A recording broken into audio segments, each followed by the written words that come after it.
Bapak Ibu hadirin yang kami hormati, agenda RDPU hari ini dari Aliansi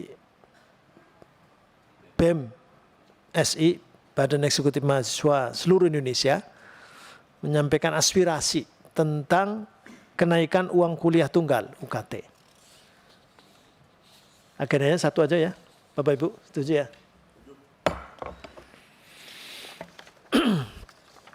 Sebelumnya saya membacakan ini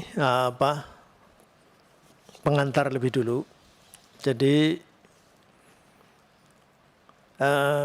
adik-adik dari BMSI ini kegiatan begini ini sebetulnya bisa menjadi opsi daripada mungkin demo kadang-kadang tidak efektif karena demo tidak ada dokumen yang bisa diajukan. Nah, dan mempunyai kekuatan hukum. Kalau RDPU, maka nanti semua kita bisa memantau apakah ini ditindaklanjuti atau tidak. Nah, kalau tidak ada tindak lanjut, maka bisa melakukan aksi selanjutnya. Nah, begitu kira-kira. Ini dijamin di pasal 72 huruf G Undang-Undang 17 2014 tentang MD3. Pada kesempatan ini, pimpinan Komisi 10 menginformasikan terkait isu dan permasalahan pendidikan, khususnya pendidikan tinggi. Komisi 10 secara aktif mengkomunikasikan dengan Mendikbudristek, baik secara informal maupun formal, dalam rapat kerja. Yang pertama, sejak Kampus Merdeka diluncurkan, akhir Januari 2020 Komisi 10 DPR RI mengawal pelaksanaannya yang kemudian diwujudkan melalui pembentukan Panja Merdeka Belajar Kampus Merdeka, Panja MBKM, Juli 2021. Panja MBKM menyimpulkan bahwa program MBKM sebagai program terobosan dalam menyiapkan lulusan yang lebih siap kerja masih mengalami kendala. Terdapat 5 aspek yang segera diperbaiki oleh Kemendikbudristek, yaitu tata kelola kebijakan, pembiayaan, akses program, sumber daya manusia, sarpras, kurikulum, dan sinergi antara kementerian dan lembaga satu dengan yang lain. Serta dengan dunia industri dan dunia kerja. Yang kedua, bulan Agustus 2022 Komisi 10 DPR RI mempertajam pengawasan kebijakan pendidikan tinggi dalam hal penguatan dan peningkatan mutu yang seimbang antara perguruan tinggi negeri dan swasta dengan membentuk Panja perguruan tinggi. Pada waktu ada peristiwa di perguruan tinggi. Semula panjanya mau perguruan tinggi swasta saja karena perguruan tinggi swasta banyak tidak diperhatikan oleh kementerian. Tetapi karena ada problematika perguruan tinggi negeri juga, maka akhirnya namanya Panja perguruan tinggi. Beberapa rekomendasi terkait dengan aksesabilitas, antara lain merevisi Permendikbud nomor 6 2020 tentang penerimaan mahasiswa baru, program sarjana di perguruan tinggi negeri terkait pembatasan kuota jalur mandiri, karena mestinya 30% menjadi 20% saja. Ini mendorong penambahan alokasi beasiswa bagi mahasiswa tidak mampu yang berasal dari daerah 3T. Kemudian yang ketiga, tindak lanjut Kemendikbudristek terkait kedua panja tersebut antara lain menambah kuota beberapa program beasiswa adik dan beasiswa unggulan serta menerbitkan Permendikbudristek nomor 53 2023 tentang penjaminan mutu pendidikan tinggi yang merupakan bagian dari Merdeka Belajar episode 26 transformasi standar nasional dan akreditasi pendidikan tinggi. Yang keempat, terkait kebijakan mahasiswa magang dan adanya dugaan tindak pidana perdagangan orang. Mungkin pernah dengar, terutama yang ke Jerman ya. Komisi 10 telah menggelar rapat kerja dengan Mendikbudristek. Secara umum, Komisi 10 mendorong Kemendikbudristek untuk mengevaluasi kegiatan mahasiswa dan perguruan tinggi yang mengikuti itu magang di luar yang kemudian ada masalah. Yang paling yang muncul itu namanya variant job. Kata Pak Andreas itu variant itu libur. Job itu kerja. Jadi libur itu di saat kerja. Sehingga ya wajar kalau dari sini mungkin jurusan teknik. Kerja saat libur. Sehingga ya namanya kerja, apa saja. Tidak mesti sesuai dengan prodi dari sini. Tapi itu sudah terlanjur menjadi permasalahan hukum, maka kemudian Komisi 10 mengingatkan, khususnya terkait permasalahan TPPU itu. Supaya nggak jadi masalah hukum. Kemudian yang terakhir nomor 5, secara khusus ini catatan-catatan Komisi 10. Mendesak Kemendikbudristek antara lain mengambil langkah antisipatif agar tidak terjadi dugaan TPPU itu tadi terhadap mahasiswa di masa yang akan datang. Kemendikbudristek segera menyusun pedoman yang mengatur secara rinci pelaksanaan dan atau kerjasama antar perguruan tinggi bagi mahasiswa magang di luar negeri, serta tetap membangun hubungan baik dengan negara yang melaksanakan kerjasama di bidang pendidikan. Beberapa di antaranya menyangkut tentang biaya. Sebenarnya variant job itu juga ada kaitan juga dengan biaya juga, karena dikeluhkan oleh orang tua. Nah ini tentang UKT, nanti kita akan mendengarkan lebih ini lagi, karena ini beberapa universitas kayaknya masih ada juga demo. Ada juga demo yang sudah berhasil menurunkan, tapi konon katanya tidak terlalu berarti, diturunkannya tidak terlalu berarti. Nanti kita dengar mungkin bagi Bapak Ibu yang membaca di berita. Demikian gambaran singkat mengenai pelaksanaan fungsi pengawasan Komisi 10. Sebelum mungkin koordinator BEM-SI menyampaikan paparannya, perlu sepakat waktu sampai jam berapa ini, Prof? Jam 12 ya? Jam 1 soalnya ada rapat panja pembiayaan pendidikan. Jadi ini sudah mulai langsung dijawab. Ini kita akhirnya diskusi, kita sudah membentuk panja pembiayaan pendidikan. Sebelum menyampaikan ini sudah, nah ini tanggal jam 1 ini nanti sudah mulai kerja, tapi masih internal. Jadi nggak boleh diikuti yang lain. Sampai jam 12 nanti kita ya mundur-mundur sampai setengah 1 lah. Mudah-mudahan jam 12 selesai. Jam 12 lebih dulu. Selanjutnya silakan disampaikan Mas Herianto ya. Silakan. Bismillahirrahmanirrahim. Assalamualaikum warahmatullahi wabarakatuh. Terima kasih sebelumnya pimpinan Komisi 10 DPR RI dan para jajarannya yang berkesempatan hadir dalam ruangan ini ya. Alhamdulillah rabbil alamin wassalatu wassalamu ala asrofil anbiya'i wal mursalin sayyidina wa maulana habibana Muhammadin sallallahu alaihi wasallam. Allahumma shalli ala sayyidina Muhammad wa ala ali sayyidina Muhammad. Izin pimpinan Komisi 10 DPR RI, kami dari BEM-SI dalam konteks hari ini kita akan berdiskusi sebagaimana mandat yang diberikan kita dari DPR RI untuk RDPU ya, rapat dengar pendapat umum. Dan ini semua solusi yang konkret ya, yang disampaikan tadi untuk pemaparan lebih kuat legitimasi hukumnya daripada aksi, sehingga di dalam forum ini mungkin menjadi solusi konkret bagaimana solusi dalam permasalahan dinamika di dalam kampus kita hari ini. Saya Herianto Pak, Presma BEM Undram yang ada di Nusa Tenggara Barat. Alhamdulillah minggu kemarin kita sudah melaksanakan Munas BEM-SI di Tanah Riau. Dan alhamdulillah saya terpilih sebagai koordinator pusat BEM-SI periode ini. Dan yang hadir dalam forum ini rekan-rekan saudara-saudara saya dari berbagai kampus yang alhamdulillah udah pada aksi semua di dalam kampus Pak. Dan Undram baru kemarin selesainya Pak. Dan ini di sebelah saya saudara saya dari Unsud. Ya, mungkin dia pembuka aksi di kampus Pak. Beritanya yang trending. Kemudian ada di rekan sebelah saya ada dari UNS yang sebelumnya menjadi koordinator pusat di periode sebelumnya Pak. Dan di saudarakan saya sebelah kanan ini dari Undip, baru nyampe di bandara kemudian kita jemput. Unip ya.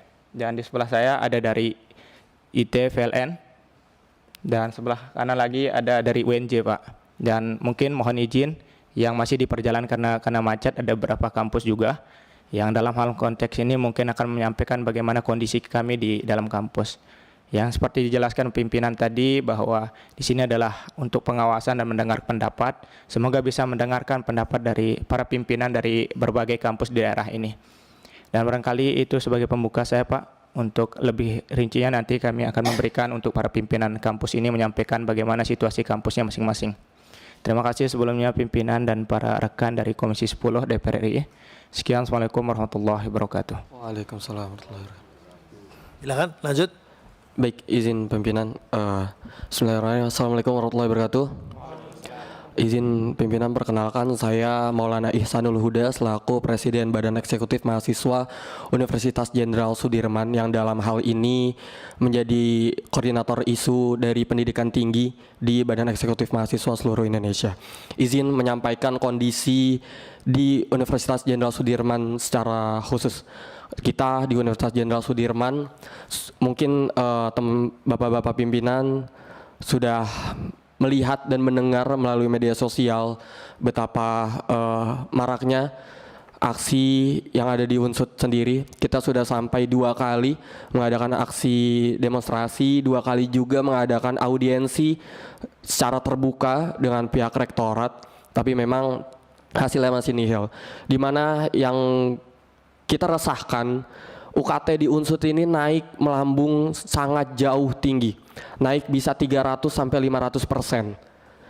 Contohlah di fakultas saya sendiri, saya dari Fakultas Peternakan, itu yang sebelumnya Rp2.500.000, sekarang naik menjadi 14 juta.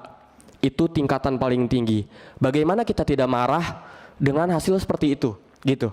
Akhirnya di tanggal 3 Mei kemarin itu kita audiensi terakhir dengan pihak rektorat. Sebelumnya Peraturan Rektor nomor 6 tahun 2024 sudah dicabut. Ini adalah peraturan yang mengatur tentang UKT ini, dicabut diganti dengan Peraturan Rektor nomor 9 tahun 2024. Tetapi digantinya pun menurut kami itu masih belum menjawab segala tuntutan kami. Contohlah balik lagi di fakultas saya, itu hanya turun untuk golongan terbesarnya. Untuk golongan terbesarnya hanya turun 81.000. Itu benar-benar menjadi keresahan kami. Dan ini bukan terjadi hanya di Unsud saja, Bapak. Banyak universitas, di Universitas Mataram sendiri, Universitas Bengkulu, Universitas Negeri Yogyakarta, di UNS, Undip, dan segala macamnya banyak. Bahkan yang tidak hadir di sini seperti UNES, UIN Jakarta, Universitas Brawijaya itu sedang mengalami kenaikan UKT pula. Ini serentak di Indonesia dan kita bertanya-tanya ini kenapa? Ada apa? Dan setelah kita ulik-ulik, dan ini pun jawaban dari pihak rektorat bahwa pihak rektorat mengacu pada Permendikbud nomor 2 tahun 2024 yang dilanjutkan dengan Keputusan Menteri nomor 54 tahun 2024 yang mengatur tentang SSBOPT atau Satuan Standar Biaya Operasional Perguruan Tinggi. Jadi makanya dari itu segala upaya sudah kita lakukan di tingkat universitas, aksi demonstrasi, audiensi, berbicara langsung dengan rektorat, tapi tidak menemukan titik temu. Maka dari itu kita hadir pada hari ini, kita membawa masalah ini di tingkat nasional karena memang ternyata permasalahan ini bukan hanya Unsud saja yang merasakan, tapi banyak universitas. Akhirnya kita melalui Badan Eksekutif Mahasiswa seluruh Indonesia melakukan audiensi pada hari ini, rapat dengan pendapat dengan bapak-bapak dari Komisi 10. Semoga memang harapannya kita pada hari ini bisa mendapatkan hasil.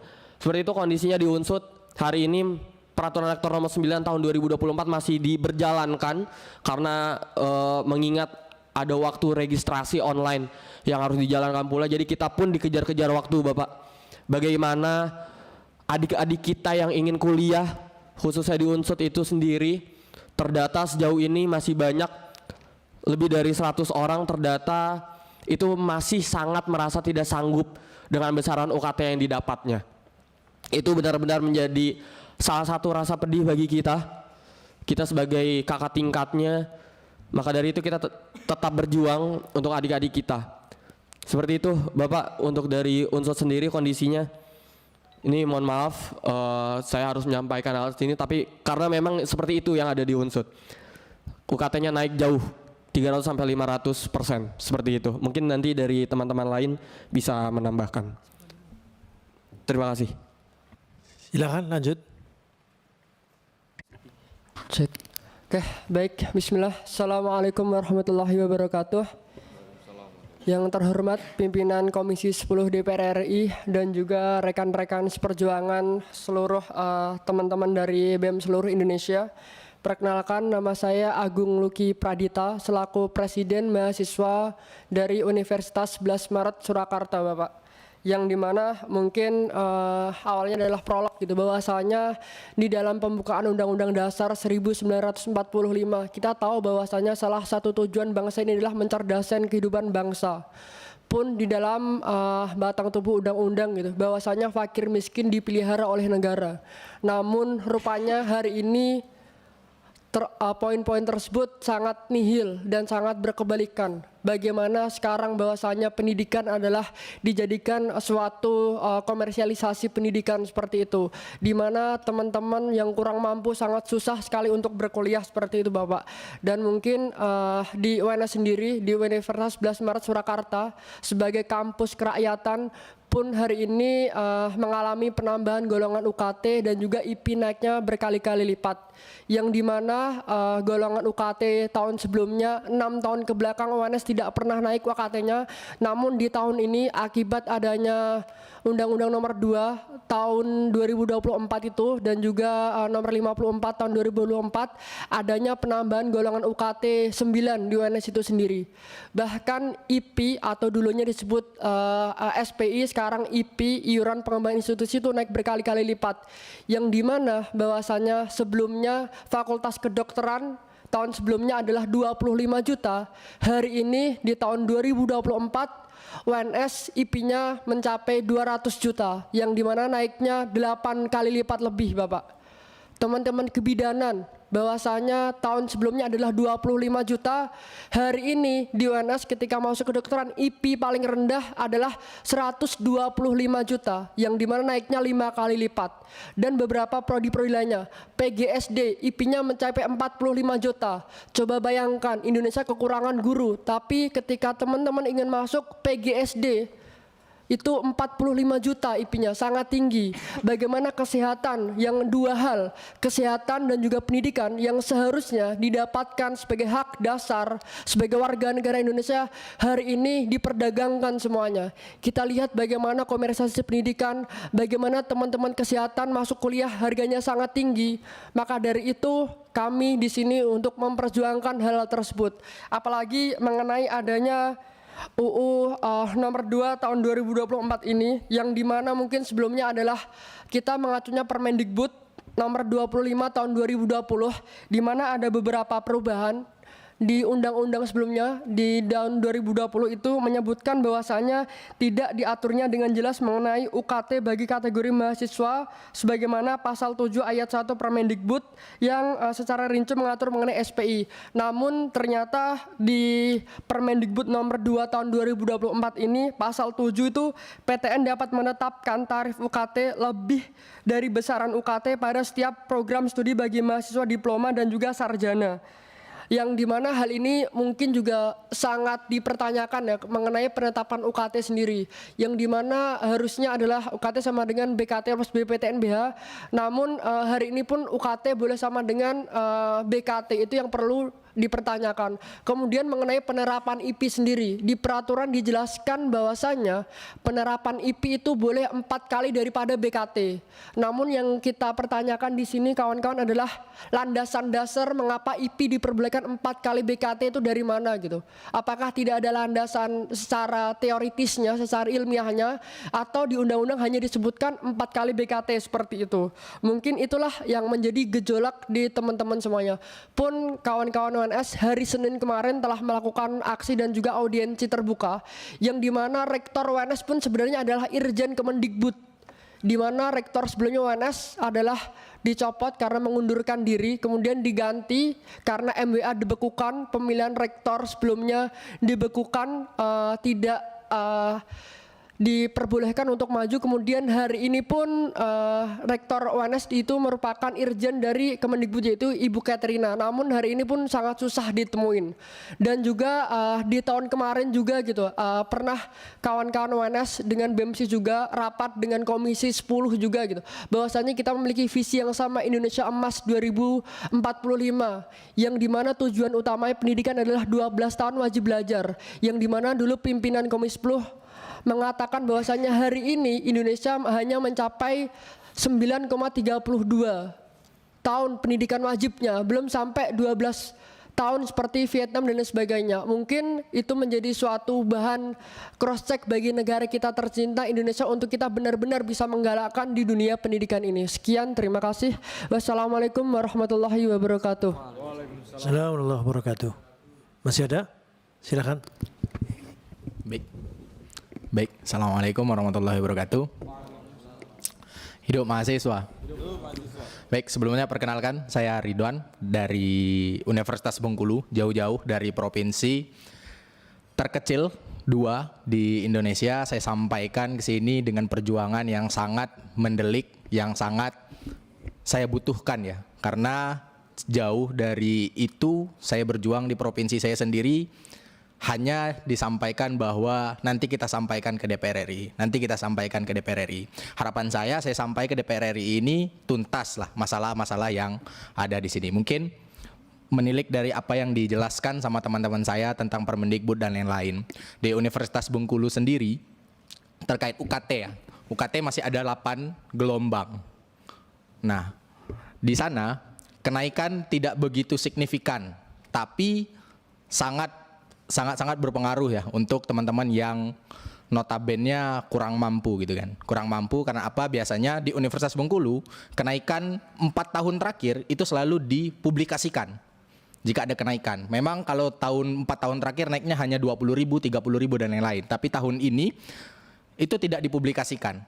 Maka kami tekan pihak rektorat untuk mempublikasikan sehingga setelah registrasi baru dipublikasikan. Nah, itu kan ketidakjelasan pihak rektorat yang ada di Universitas Bengkulu. Nah, kenaikan UKT di Universitas Bengkulu itu menghilangkan batas minimum. Semisal golongan 1 ini anak yatim piatu ya Pak. Anak yatim piatu itu dari 500 sampai 1 juta. Nah, 500-nya dihilangkan. Dia 1 juta saja. Golongan 2, 1 juta sampai 2 juta, 1 jutanya dihilangkan, jadi 2 juta. Nah, begitu kenaikan UKT yang terjadi di Universitas Bengkulu. Sebenarnya bukan hanya sekedar UKT, saya ingin menyampaikan juga masalah pendidikan yang ada di Provinsi Bengkulu ya.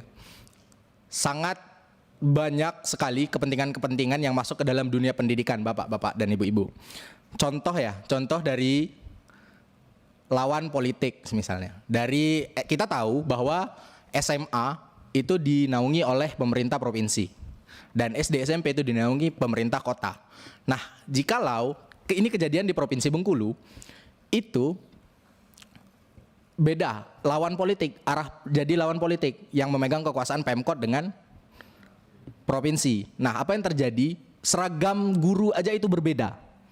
Mana kita mau menuju Indonesia Emas bahwa dari segi seperti itu aja menjadi perdebatan. Nah, mungkin itu ingin yang saya sampaikan juga terkait masih banyak komersialisasi bukan hanya di universitas, tapi terjadi juga di SMA, SMP, dan SD. Kasihan tenaga-tenaga guru dan tenaga-tenaga pendidik selalu ditekan oleh kebijakan-kebijakan politik yang tidak menguntungkan untuk rakyat, yang tidak menguntungkan untuk pendidik. Nah, dan yang terakhir yang saya sangat sayangkan ya, saya berharap hadir di sini bertemu ibunda saya karena ada dari Provinsi Bengkulu itu Bu Haji Dewi Koryati ya, tapi ternyata dia tidak hadir di sini, dia lagi di Provinsi Bengkulu, entah dia sampaikan mau menyelesaikan masalah di Provinsi Bengkulu, tapi ternyata 2 periode dia di Komisi 10, saya pikir tidak ada hasil gitu kan. Nah, jadi itu saya sampaikan kekecewaan saya sedikit kepada ibunda DPR saya gitu kan. Nah, dan ingin saya sampaikan juga Pak bahwa gampangnya dimainin KIP kuliah kita Pak. KIP kuliah kita itu gampang sekali dimainin di Provinsi Bengkulu Pak. Antara PTS dan PTN, bahkan PTN masih Pak. Bahkan PTN masih. Jadi di sana jelas sekali bahwa pendaftaran KIP kuliah masyarakat itu diambil ahli sama menjadi pendaftaran KIP kuliah DPR. Nah, jadi di sana syaratnya harus mencantumkan KTP lah dan lain-lain. Nah, itu terjadi di Provinsi Bengkulu, Pak. Nah, mungkin itu yang sedikit saya sampaikan di Provinsi Bengkulu. Ya, saya pikir DPR RI harus tegas gitu kan kepada pemerintah, jangan hanya sekedar pemerintah buat salah baru dipanggil. Karena kerjanya itu harus di awal, jangan ada isu baru kita bekerja. Oke, mungkin terima kasih Pak. Itu dari Bengkulu. Masih ada lagi? Ya, silakan. Baik, bismillah. Assalamualaikum warahmatullahi wabarakatuh. Perkenalkan Bapak Ibu sekalian, teman-teman dari BMC juga. Saya Sabit Syahidan, Ketua BEM UNJ Universitas Negeri Jakarta periode ini, yang dimana periode ini juga UNJ diamanahkan sebagai koordinator wilayah BEM SI di bagian Jabodetabek dan Banten. Mungkin sedikit mengabarkan kondisi di UNJ sendiri. Jadi memang mungkin UNJ adalah salah satu universitas yang lebih beruntung nasibnya dari teman-teman yang lainnya. Karena hubungan kita dengan pihak rektorat masih sangat baik, alhamdulillah. Komunikasi berjalan begitu lancar dan juga cara-cara diplomasi seperti audiensi ini masih berjalan dengan baik sejauh ini.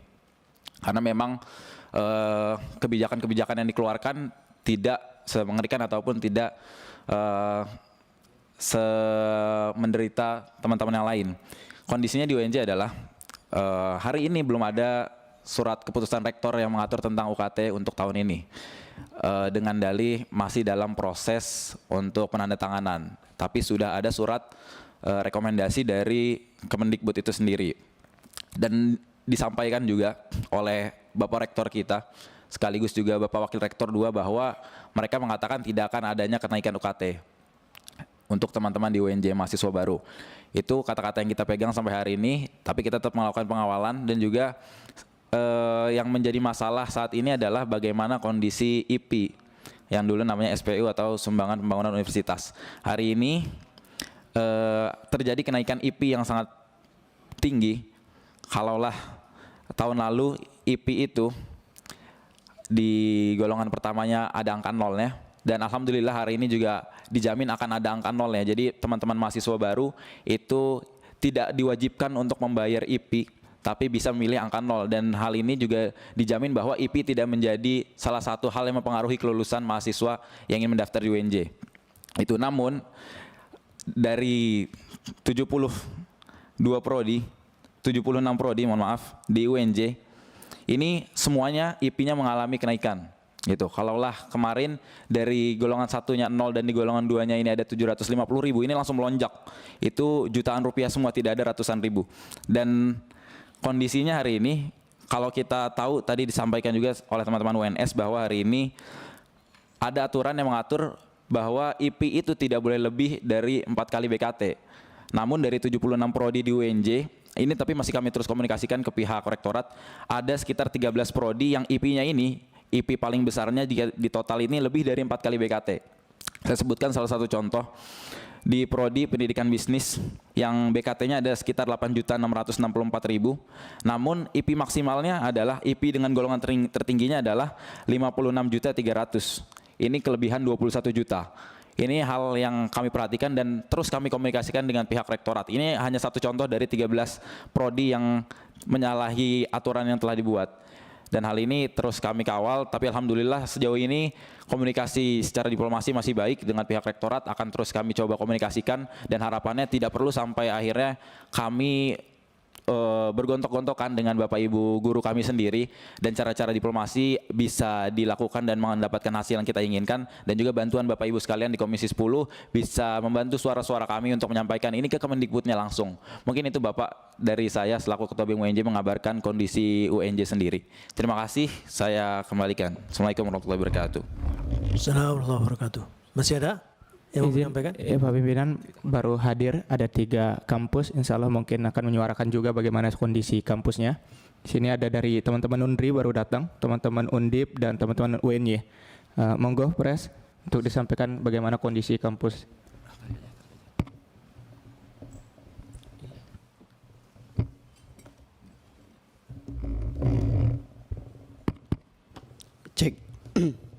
Baik, mohon izin pimpinan Komisi 10 yang hari ini kita hormati dan kita banggakan. Bismillahirrahmanirrahim. Assalamualaikum warahmatullahi wabarakatuh.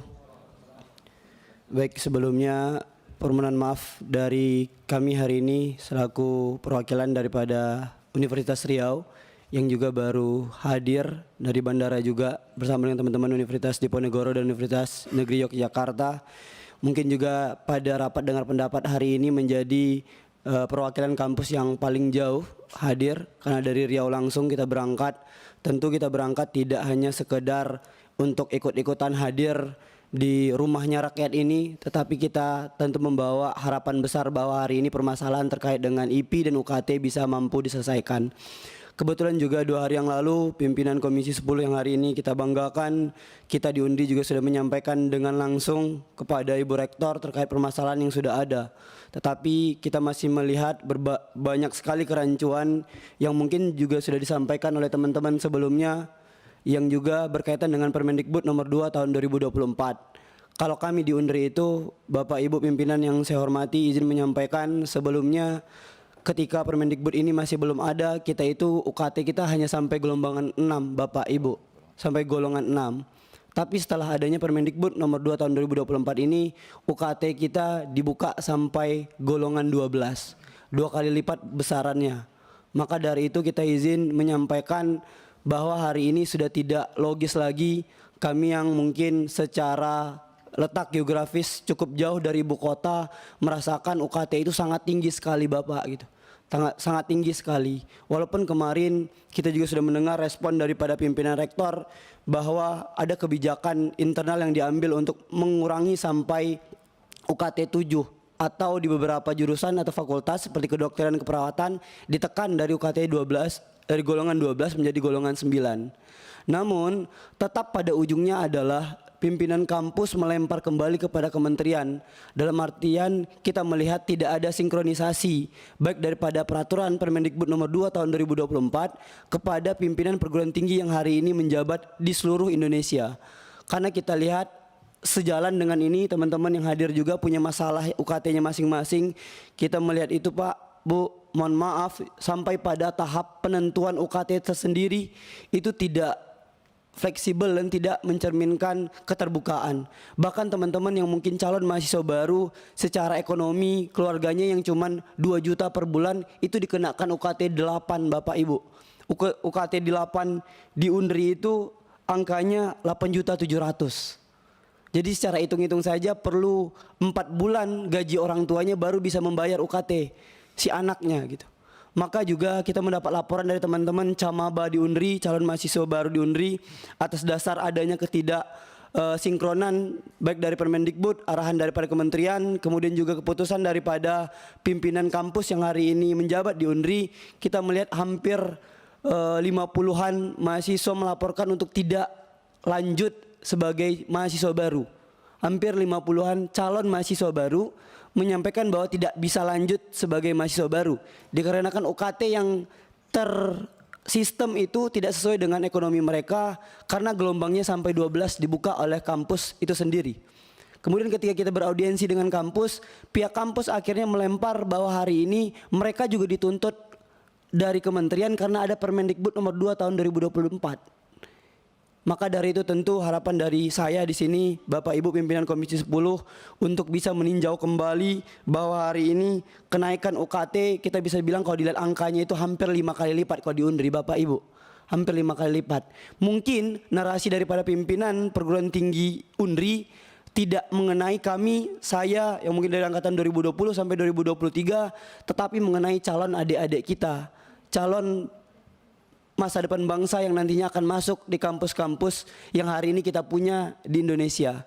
Kemudian juga izin menyampaikan sedikit harapan daripada Riau, Bapak Ibu pimpinan semua sebagai perwakilan daripada kita juga untuk benar-benar kita mengawal agar arahan Kemendikbud ini, karena kalau kita lihat dari narasi ketika ada beberapa pers menanyakan terkait Permendikbud nomor 2 tahun 2024 kepada Mas Menteri langsung, Mas Menteri malah menyerahkan kepada perguruan tinggi. Padahal kondisinya di perguruan tinggi kita juga tertekan atau terbatasi oleh peraturan atau Permendikbud nomor 2 tahun 2024 tadi berikut dengan Kepmendikbudnya.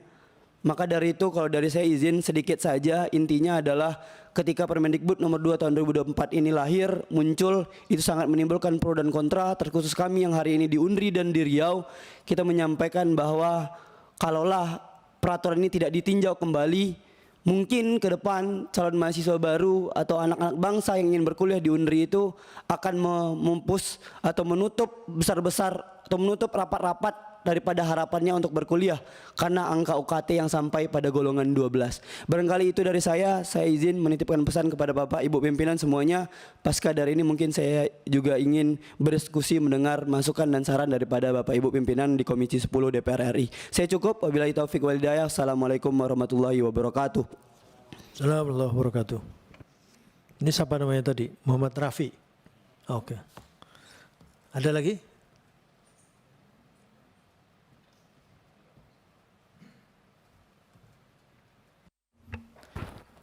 Cek. Baik, terima kasih. Bismillahirrahmanirrahim. Assalamualaikum warahmatullahi wabarakatuh. Yang terhormat Bapak Ibu pimpinan dari Komisi 10. Perkenalkan, nama saya Faras Raihan dari Universitas Negeri Yogyakarta. Saya dari Jogja, juga asli dari Jogja, kota yang mana sampai sekarang secara pendapatan itu masih dan selalu rendah. Bahkan untuk di sana secara kondisi di UNY ketika ada kondisi yang tadi mungkin disampaikan oleh teman-teman semua bagaimana UKT ini naik, selalu disampaikan bahwa beras juga naik Mas, listrik juga naik, semuanya naik dan kondisi sedang inflasi. Nah, apa yang disampaikan itu berkaitan dengan kondisi juga bagaimana orang tua dari mahasiswa ini memiliki beban seperti itu juga. Jadi alasan-alasan seperti itu dirasa tidak bisa menjadi dasar untuk menaikkan UKT, yang mana tadi kalau teman-teman dari berbagai universitas menyampaikan itu ada yang naik golongan 12, ada yang sekian dan sekian. Kalau di UNY enggak beda jauh Bapak Ibu semua. Jadi kalau di UNY ini yang dikatakan selalu yang dibangga-banggakan oleh rektorat ataupun jajaran-jajaran yang ada di UNY bahwa UNY ini adalah universitas termurah gitu ya. Universitas termurah, tapi nyatanya pada hari ini setiap golongannya terdapat kenaikan, dan juga tidak hanya kenaikan di golongannya tapi juga ada penambahan golongan yang mana pada awalnya adalah mencapai 7, sekarang ini kita mencapai 10 golongan.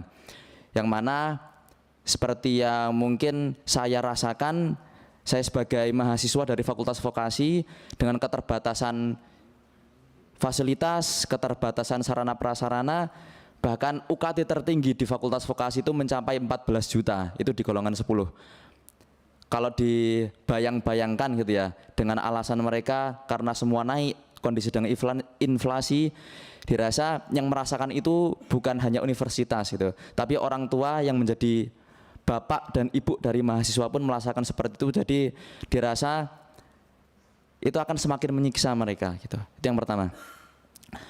Lalu kondisi berikutnya, jika tadi ada beberapa mahasiswa dari beberapa universitas ya yang menyampaikan bahwa kondisi birokrasinya atau rektoratnya cukup terbuka, cukup bisa memahami dan juga bisa menerima apa yang menjadi kondisi saat ini.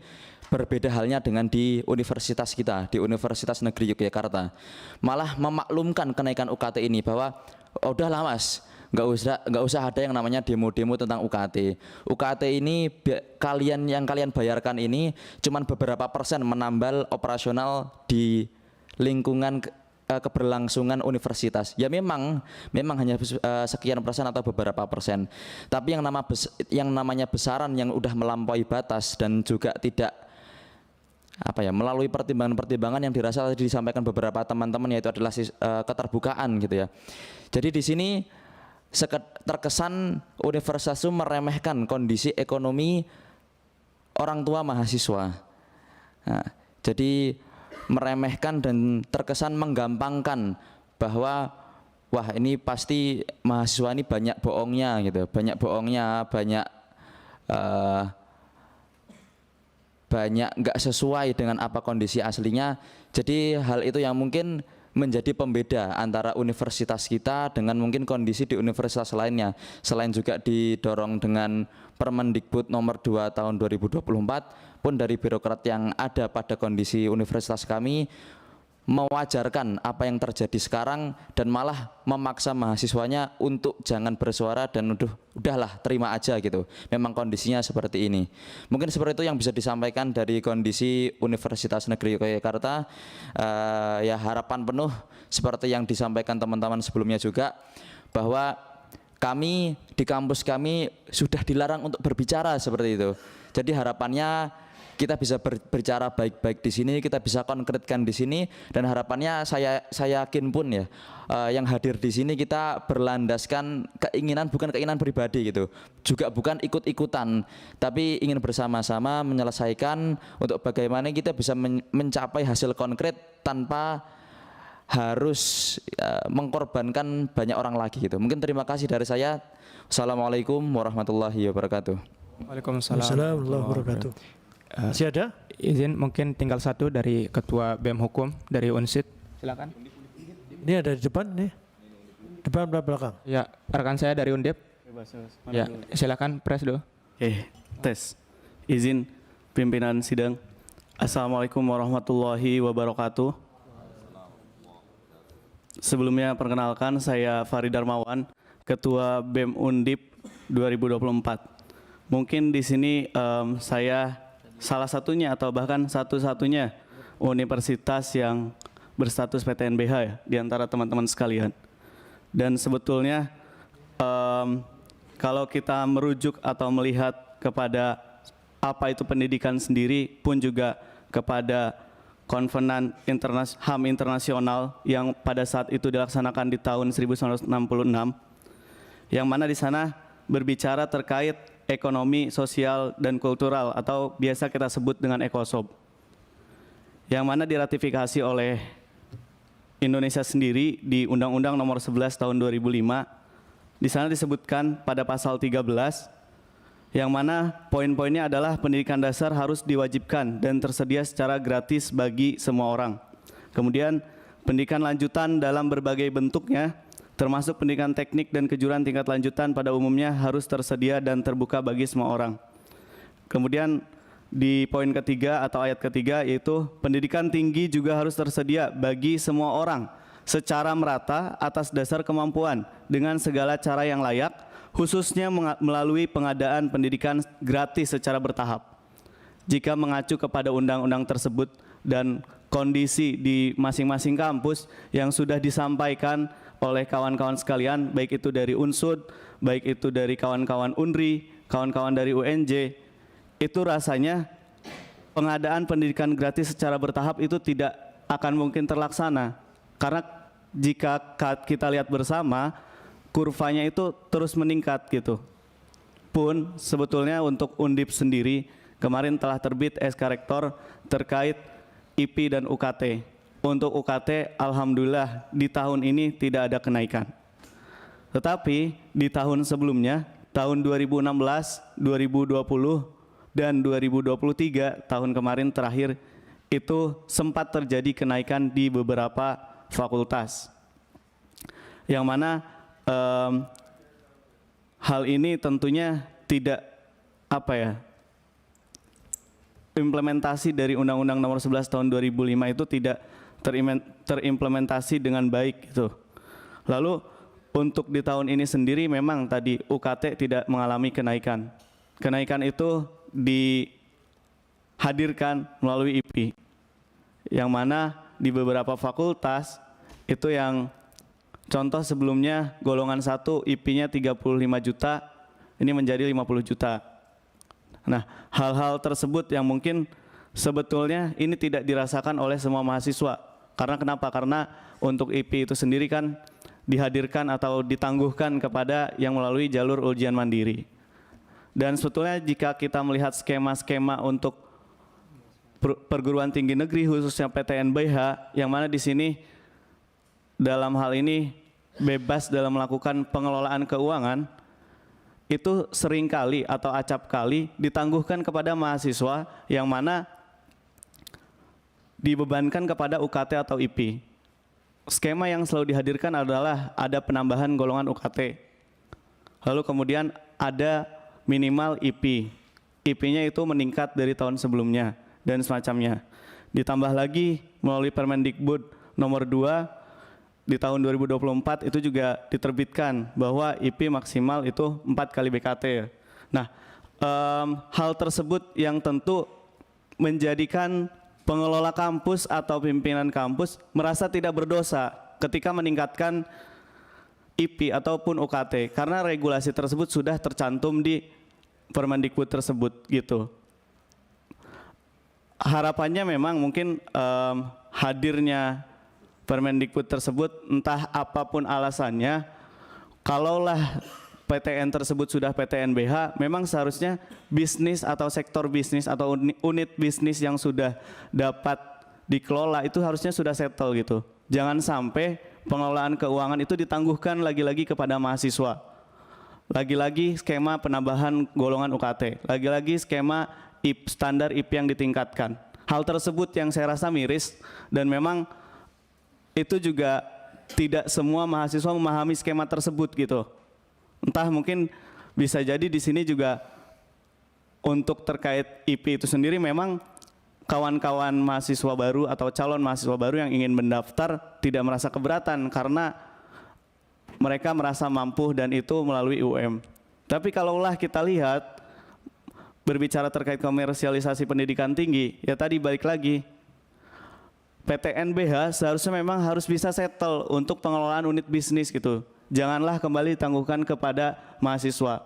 Pun juga kawan-kawan di sini yang lain yang memang masih bersifat BLU ya, yang kemudian mungkin nantinya ke tahap berikutnya akan kepada PTN-BH. Jika skemanya masih sama seperti itu, rasanya juga ini hanya bentuk pengabaian, hanya bentuk penyerahan dari negara untuk universitas sebebas-bebasnya melakukan pengelolaan keuangan yang mana tadi tidak mendasar gitu. Selalu dibebankan kepada mahasiswa, selalu ditangguhkan.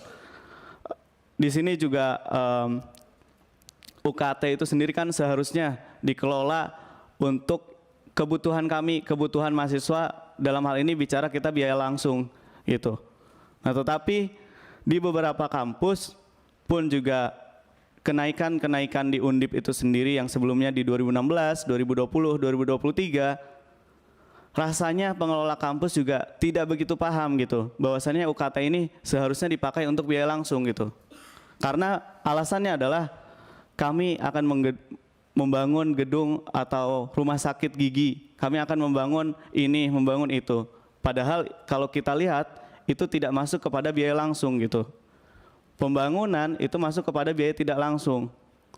Nah, hal tersebut kiranya yang menjadi salah kaprah gitu dari pengelola pendidikan tinggi itu sendiri. Dan kenaikan yang dihadirkan juga itu tidak mendasar gitu. Kalaulah kita melihat kepada adanya pembangunan baru. Dan hadirnya kami di sini tentu membersamai kawan-kawan Aliansi BEM seluruh Indonesia yang lain pun juga di sini sebetulnya kami lebih kepada mengapa perguruan tinggi itu masih melandaskan atau mengembalikan pengelolaan keuangannya atau pemasukannya itu kepada mahasiswa. Itu yang ingin kami tekankan hadirnya kami di sini gitu. Bahwa hal tersebut tidak benar untuk dilakukan gitu. Mungkin dengan hadirnya kami di sini pun juga rapat kami dengan Bapak Ibu sekalian itu bisa menjadi pertimbangan gitu. Bahwasannya PTN-BH per hari ini itu salah kaprah dalam menjalankannya. Pun juga PTN-BLU yang nantinya akan menjadi PTN-BH di kemudian hari. Seperti itu mungkin cukup dari kami, dari Undip. Terima kasih. Wassalamualaikum warahmatullahi wabarakatuh. Waalaikumsalam warahmatullahi wabarakatuh. Masih ada? Terakhir ya, silakan. Assalamualaikum warahmatullahi wabarakatuh. Selamat siang pimpinan Komisi 10 beserta jajaran yang tidak bisa saya sebutkan, serta rekan-rekan seperjuangan saya yang tidak bisa saya sebutkan. Izin menyampaikan legal opinion yang dibuat oleh keluarga besar mahasiswa Fakultas Hukum Universitas Jenderal Sudirman Saya memperkenalkan diri sebagai Muhammad Akbar Rafiko sebagai Ketua BEM Eva Unsud. Dalam legal opini ini, yang pertama ada fakta hukum. Poin 1, Rektor Unsud mengeluarkan Peraturan Rektor Nomor 6 Tahun 2024 tentang biaya pendidikan mahasiswa Universitas Jenderal Sudirman yang mengubah besaran uang kuliah tunggal yang nantinya disebut UKT hingga naik 100% dibandingkan dengan periode sebelumnya. Lalu dicabut dan digantikan Peraturan Rektor Nomor 9 Tahun 2024. Poin kedua, kenaikan UKT tersebut dilakukan tanpa adanya sosialisasi terlebih dahulu dan dikeluarkan setelah adanya pengumuman penerimaan mahasiswa jalur SNBP. Sehingga mahasiswa baru yang sudah diterima di Unsud melalui jalur SNBP dikenakan tarif UKT baru yang dinilai memberatkan karena besarnya naik 100% dibandingkan dengan ketentuan UKT sebelumnya. Poin 3. Kenaikan UKT di perguruan tinggi tidak hanya dilakukan oleh Universitas Jenderal Sudirman saja, tetapi di banyak PTN sebagai respons dikeluarkannya Permendikbudristek Nomor 2 Tahun 2024 tentang standar satuan biaya operasional pendidikan tinggi pada perguruan tinggi negeri di lingkungan Kementerian Pendidikan Kebudayaan Riset dan Teknologi. Contohnya di Universitas Sumatera Utara, bahkan UIN Syarif Hidayatullah Jakarta. Lalu poin keempat, mengacu kepada Undang-Undang Nomor 20 Tahun 2023 tentang Sistem Pendidikan Nasional pada bab 1 pasal 1 yang berbunyi, pendidikan ialah usaha sadar dan terencana untuk mewujudkan suasana belajar dan proses pembelajaran agar peserta didik secara aktif mengembangkan potensi dirinya untuk memiliki kekuatan spiritual, keagamaan, pengendalian diri, kepribadian, kecerdasan, akhlak yang mulia serta keterampilan yang diperlukan dirinya, masyarakat, bangsa dan negara-negara. Lalu poin permasalahan.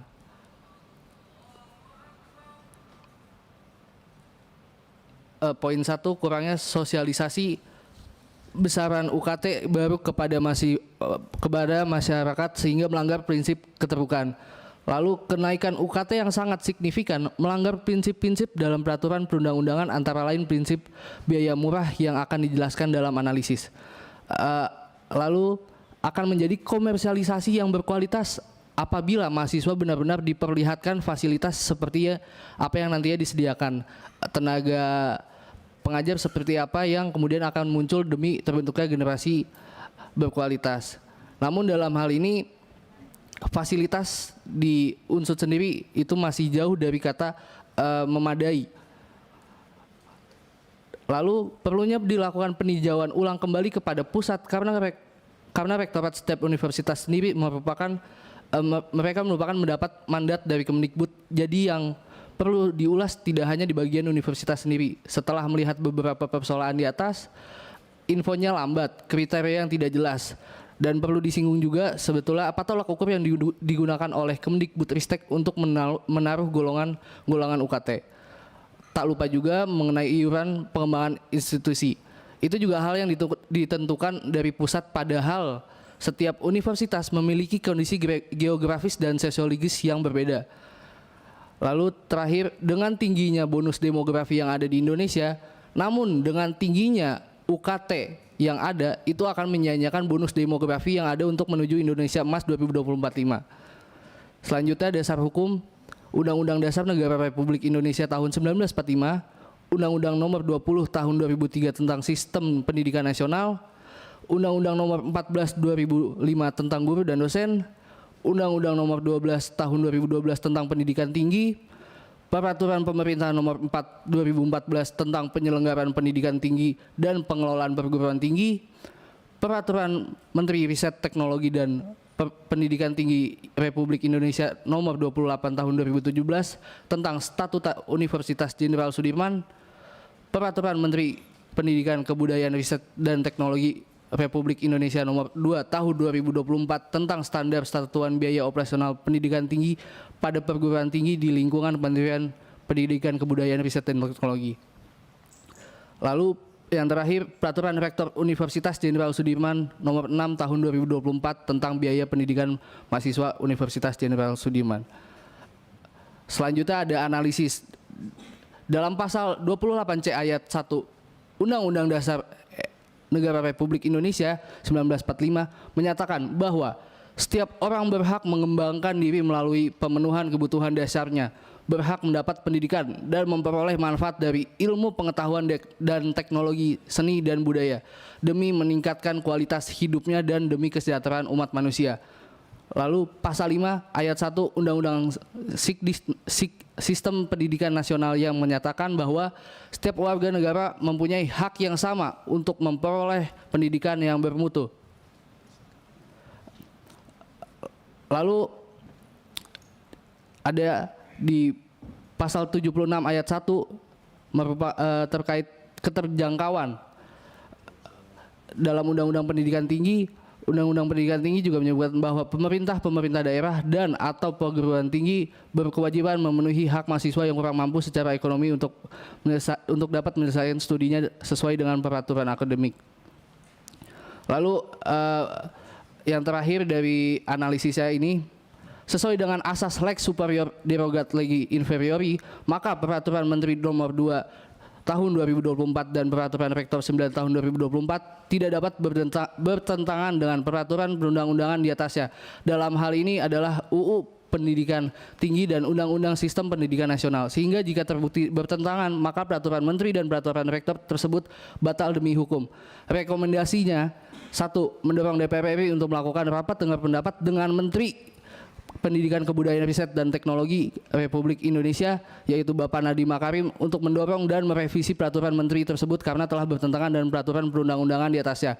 Lalu yang kedua, mendorong DPR RI untuk melakukan koordinasi dengan Menteri Pendidikan, Kebudayaan, Riset, dan Teknologi Indonesia, Bapak Nadiem Makarim, untuk segera menghapuskan segala bentuk komersialisasi pendidikan termasuk kenaikan UKT di seluruh perguruan tinggi negeri.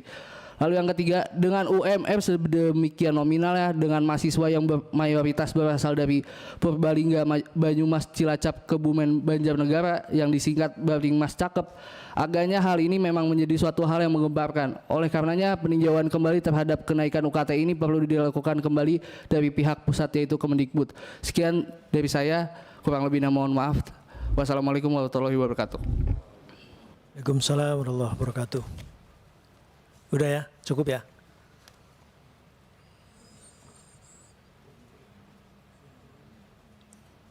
Iya. 1 menit aja. Nggak bisa mati, nggak nyala. Nggak nyala. Itu nyala itu di belakang tuh. Oh, mati semua tuh.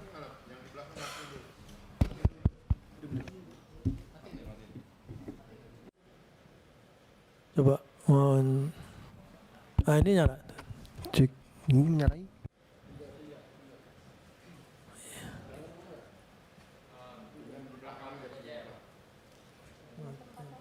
Mati itu. Pindah.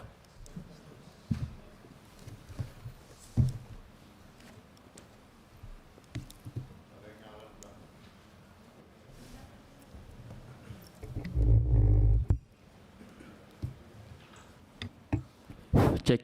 Bismillahirrahmanirrahim. Assalamualaikum warahmatullahi wabarakatuh.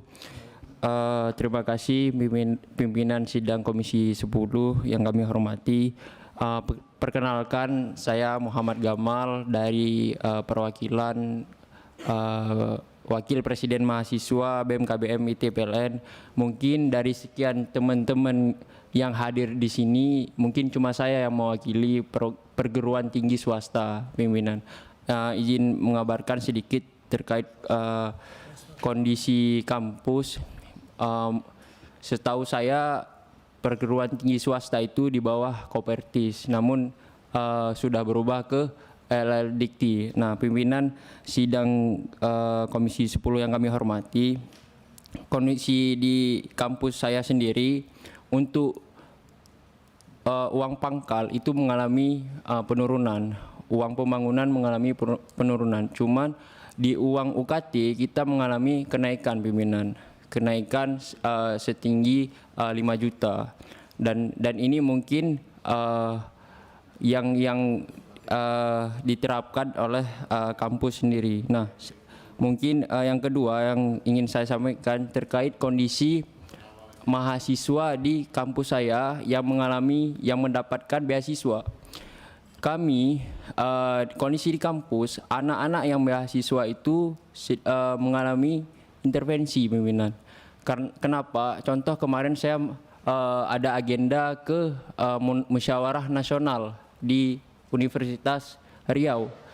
Saya bersama teman saya, menteri saya itu sudah berangkat dan sudah check-in di bandara pimpinan. Namun dapat WA langsung dari pihak kampus bahwasanya tidak diizinkan berangkat karena dia mendapatkan beasiswa.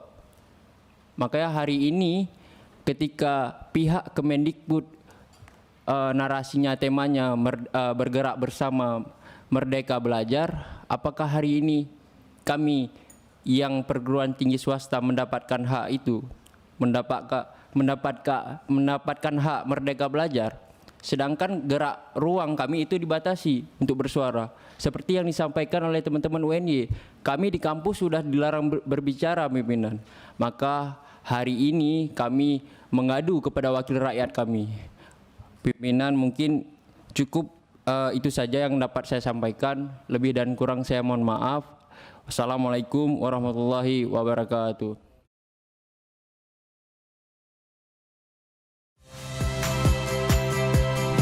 Saya Rahmat Ibrahim.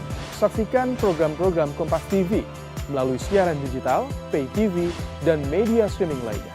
Kompas TV, independen, terpercaya.